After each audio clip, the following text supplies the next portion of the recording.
Joining us now to review some of the headlines of today's newspapers from around the world is the Rice News analyst Emmanuel Efeni.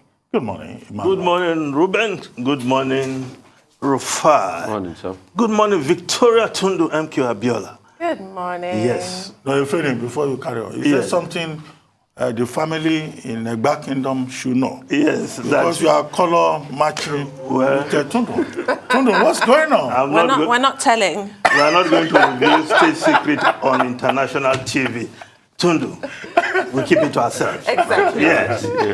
Although there's a touch of is it pink or purple on Rufai's style? Anyway, let's start the newspaper review. Thank you. With this day, Nigeria's newspaper of record, the lead story, Avuru calls for state of emergency in oil sector, says 80% of crude stolen, maintained pipelines surrendered to vandals. Illegal bunkering. States IOCs haven't made any investment in 15 years. Projects that by 2025 only Total will be in joint venture with NNPC. Silva, Nigeria will not support single-track energy transition strategy. Says Africa cannot pay for the sins it didn't commit. Yes, Austin Avuru, former MD of Seplat, also joining this alarm, if you will, in our oil sector. 80%, he says, of crude oil produced in the country are stolen.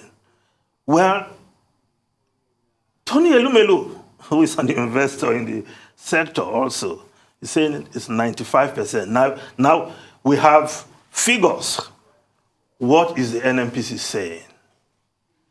What is the NNPC? Is it 95% of oil that's stolen, or 80%, or even less? I think NNPC should join this conversation. And as the major player in that industry, oil and gas industry, I think we need to hear from the NNPC. But again, this is one of the tragedy of our nation, that a product that is the lifeline of our economy, at least for now, we cannot even secure. Talking of alternative energy, which the minister is saying, well, for now, that is not our headache. Even the one we are concentrating on, crude oil, drill, flow, and sell. Drill, flow, and refine. We are not doing. So what are we talking about here? Ruben, Rufai, and Tundu. This is a very serious matter because these are key players in the industry coming out to raise this alarm. A country cannot continue like this. 95%, according to Austin Avuru, saying 80%, which is still humongous by any standard, of your oil, what you are producing, being stolen. Where are the security agencies? And the minister of petroleum, that's the president, really. Okay? Well, perhaps the man who does the job hands-on is the minister of state for petroleum, Timmy Silva. Is he comfortable with all this? We need to hear from the minister on this issue of stolen crude. Who are the people stealing this crude? Who are their collaborators? I think it's something that calls for an emergency meeting of not just the Federal Executive Council, or this should be a subject at the Federal Executive Council. Yes, but again, this is one of the tragedies of our nation. But we just look at other stories. The Daily Independent newspaper also talking about oil production, weak oil production, subsidies may erode gains of rising prices. Of course, it's a no-brainer that if you plow what you are making from increased oil prices, of course, into subsidy.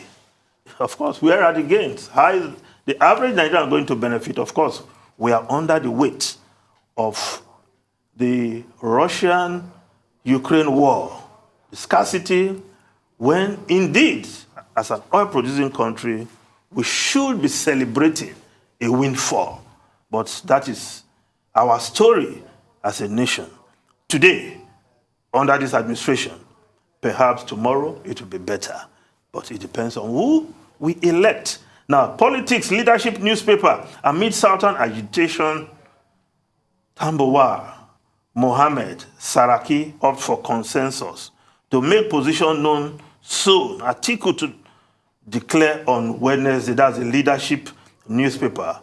Why the Punch newspaper reporting about APC convention. Southwest governors reject Buhari's allies as secretary, vice chair, talking external forces to impose persons on Southwest, says Akeredolu. Adamu, Amakura, Musa divide National Assembly over chairmanship. Of course, former Minister of Telecommunications, Wahab Shitu, being touted as the next secretary, but the governors in the Southwest are having none of that. Because for them, that position should go to their own choice, not somebody who is the president's ally, because he is of the CPC wing, one of the legacy parties that form the APC. And the Punch newspaper, the Nation newspaper, now reporting the same APC convention. Of course, the governors, their preference, they pick Kekemeke and Omishore as their candidates to fill the position of secretary and the vice chairman Southwest, respectively. But they still have to, if there is no consensus in the zone, then perhaps they will slug it out at the convention. Now let's look at the Sun newspaper, also reporting Northern PDP aspirants ready for consensus, says Saraki. Party final say on zoning, that's former governor of Anambra State, Obi. Well, what the Sarakis, the Tambuwals, the Musas want to do, are they going to back Atiku, or they will back one of themselves to challenge Atiku? But again, the PDP and its zoning quagmire for now, because will they pay if they eventually give their ticket to a northern candidate? Because there's that groundswell of opinion and support in the South for a southern president. Come 2023, since President Buhari will have done 8 years, a northerner by 2023. Now, if we just look at the foreign newspapers quickly, the Times of London is reporting, yes, the Times of London, Putin under fire. No, Russia accused of mass abduction. No, it's the Telegraph newspaper of London. Putin, Russians accused of mass abduction. Putin under fire for forcefully deporting thousands of Ukrainians deep inside Russia. While the Wall Street Journal is also reporting Ukraine assault uproots 10 million, attacks on population centers intensify, humanitarian situation in Mariupol worsens. But also on the front page of the Wall Street Journal, it's also reported that Putin is seen as shifting to Plan B, that after Russian forces failed to secure a quick victory over Ukraine, senior U.S. officials are saying Putin's Plan B, a new strategy, is to secure key territorial objectives while seeking leverage to compel the Ukrainian government to accept neutrality between Russia and the West. I thought that has always been central to what Putin is looking for. Neutrality. You cannot join NATO, and NATO will be at my backyard. Ruben, Rufai, Or the EU. Yeah, thank you for raising Ukraine. I mean, we're having a really torrid time here in Nigeria at the moment.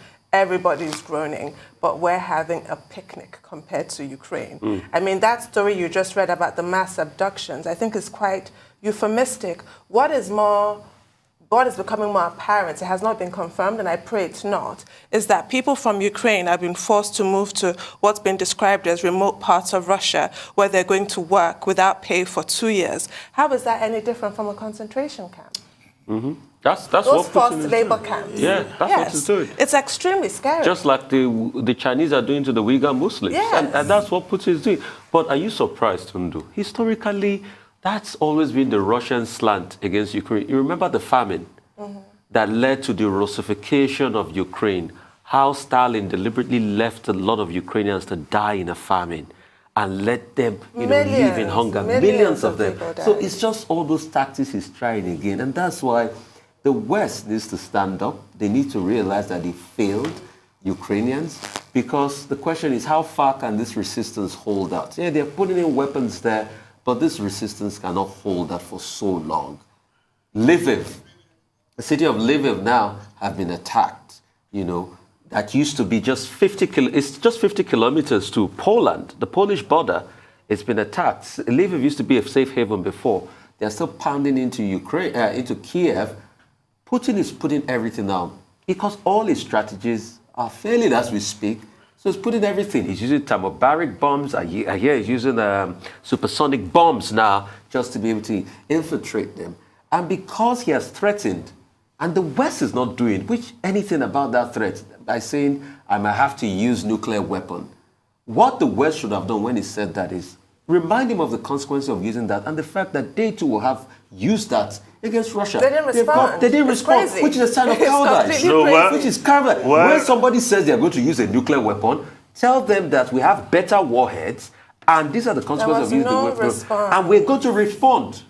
Okay, measure. I think that's... I would like to deal with two domestic issues very quickly, which was the one you raised about oil theft. Yes. I mean, consistently on this program, we have joined Tony Elumelu and also Austin Avuru this morning to condemn it. But somebody who knows the subject sent in an alternative view. Yes. I'll just read what he says for purposes of balance and having another view. He says, good morning, doctor. Please don't help to amplify this large-scale theft as alleged. They must produce hard evidence and validated by the upstream regulatory body.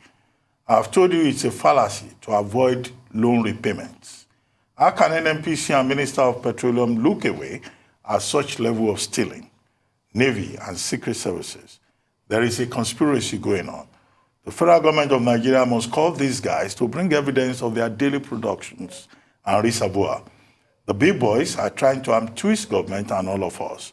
Please let us interrogate deeply instead of reinforcing their bogus claims.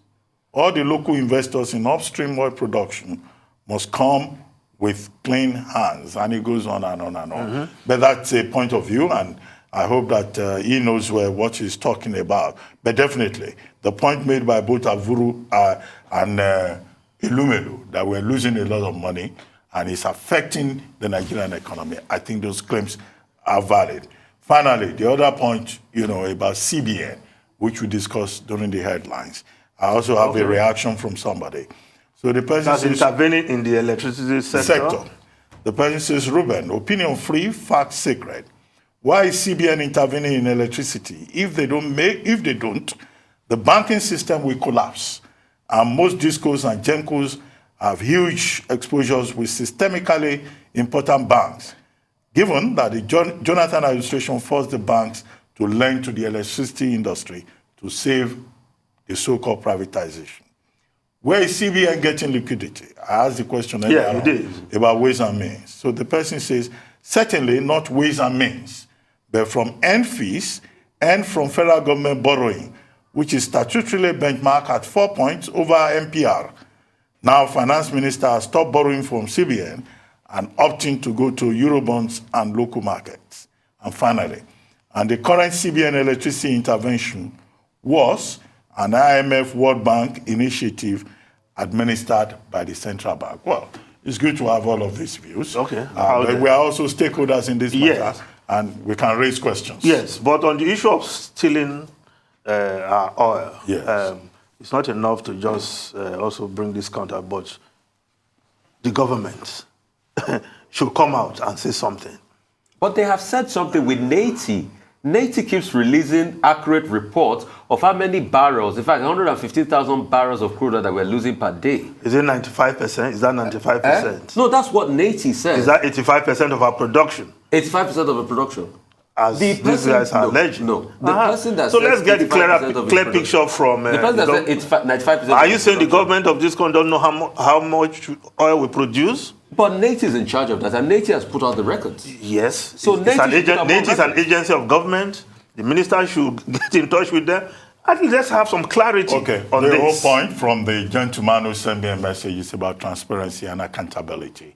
And he's asking for greater scrutiny and the security services doing their bit. Yes, because Thank you very much. the security agencies have even been accused of being complicit in this matter. So By Governor they should, Wike. yes, they should be also interested in coming Thank out you and very defend much. themselves. Thank Yes. you, Emmanuel.